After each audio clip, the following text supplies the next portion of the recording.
Bonjour et bienvenue sur le Journal du Geek, c'est Anne et aujourd'hui on est donc à la soirée HTC pour découvrir les nouveautés de HTC qu'on avait déjà plus ou moins découvert lors du MWC 2011. Donc là évidemment comme vous pouvez le voir on a la HTC Flyer, c'est celle qu'on n'avait pas pu prendre en main à Barcelone et puis là on l'a en main. Donc pour rappel elle est livrée justement avec cette housse magnétique, donc vous avez juste à la fermer, ça va mal, et un stylet. Donc c'est un des seuls, c'est d'ailleurs la seule tablette qui vous permet d'utiliser la tablette avec vos doigts ou avec un stylet. Alors petit tour de propriétaire, donc vous avez donc là la caméra, donc la marque effectivement, et sinon un APN derrière pour prendre des photos.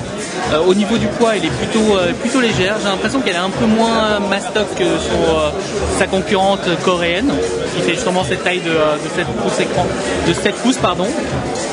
Et puis voilà. Donc on va l'allumer ici. Hop. Voilà. Voilà. Comme vous pouvez voir, donc c'est une interface Sense dédiée à cette tablette qui n'est pas encore sous Honeycomb, donc elle est sur la dernière version d'Android normal et comme vous pouvez le voir c'est plutôt fluide. Donc on passe d'un écran à l'autre, on retrouve tout ce qui a fait le succès de Sense et là-dessus c'est pas mal du tout. Voilà. Donc là pour le stylet, bah, c'est tout simple, hein. Donc vous utilisez vos doigts et si vous voulez utiliser le stylet, eh bien il y a un truc tout simple. Vous avez deux boutons ici, un pour écrire et l'autre pour effacer. Donc il suffit d'appuyer sur le bouton écrire juste une fois et puis vous pouvez écrire voilà, comme vous pouvez le voir. Et en fait ça va permettre de prendre à la fois la capture, d'annoter la capture ou n'importe quoi et le sauvegarder directement dans votre galerie d'images. Voilà. Et si vous voulez effacer, bah, vous allez laisser appuyer et puis vous effacez tout simplement. Donc là il faut juste prendre en compte que là on est en mode galerie, hein. C'est-à-dire qu'on n'est plus du tout sur le menu et pour revenir sur le menu, il faut vraiment appuyer sur le home et revenir ici. Voilà. Hop. Simplement.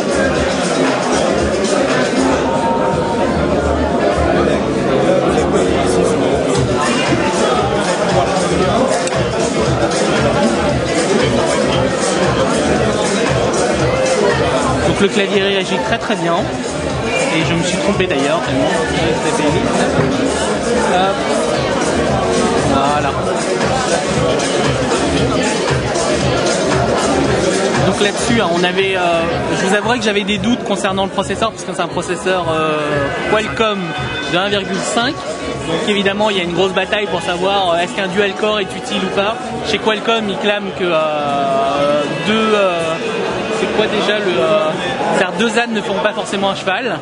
Donc je ne dirai rien, mais a priori, de ce que j'en vois là, c'est plutôt rapide.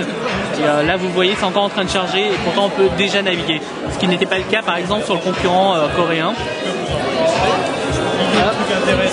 Et là, en mode paysage, classique. Donc, comme vous pouvez le voir, c'est assez fluide là-dessus. Évidemment, ça marche, il n'y a aucun souci là-dessus. Donc comme vous pouvez le voir ici, on va dire que si vous avez besoin d'annoter quelque chose, on va prendre cet article-là, il suffit d'activer donc la signature, vous posez votre stylo dessus, voilà, donc on sera en mode capture et ici vous avez vu qu'on a une petite diode, il suffit de cliquer dessus pour choisir justement vos différentes mines, ce que vous voulez mettre, etc. Donc là on va prendre une sorte de gros surligneur et donc on va pouvoir justement surligner ce qu'on aime. Donc du coup ça vous fait une capture d'écran et là-dessus c'est vrai que c'est pas mal du tout pour la prise de notes. Voilà. Et là même chose, hein. N'oubliez bien que vous êtes en mode édition d'image, donc vous n'êtes plus du tout sur le site internet. Pour revenir sur le site internet, évidemment on appuie longtemps, voilà, et on revient ici. Voilà. Et là on est sur le site internet à nouveau. Donc c'est juste une habitude à prendre parce qu'on peut se perdre assez facilement, mais dans l'ensemble c'est assez fluide. Voilà. Donc après internet, on va vous montrer par exemple la galerie qui est plutôt bien faite.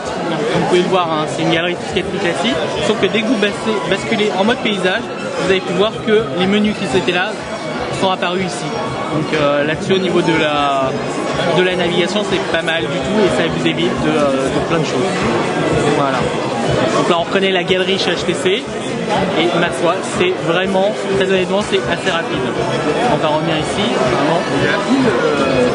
Et donc pour finir, je vous rappelle qu'il a un APN de 5 mégapixels derrière, 1,3 devant et c'est déjà pas mal du tout. Donc là-dessus évidemment, comme vous pouvez le voir, il est 3G. Pour conclure, je vous avouerai que j'avais quelques a priori et que ça s'est bien effacé depuis et je suis impatient de la tester réellement. Voilà. Merci beaucoup pour votre attention et à bientôt sur le Journal du Grec.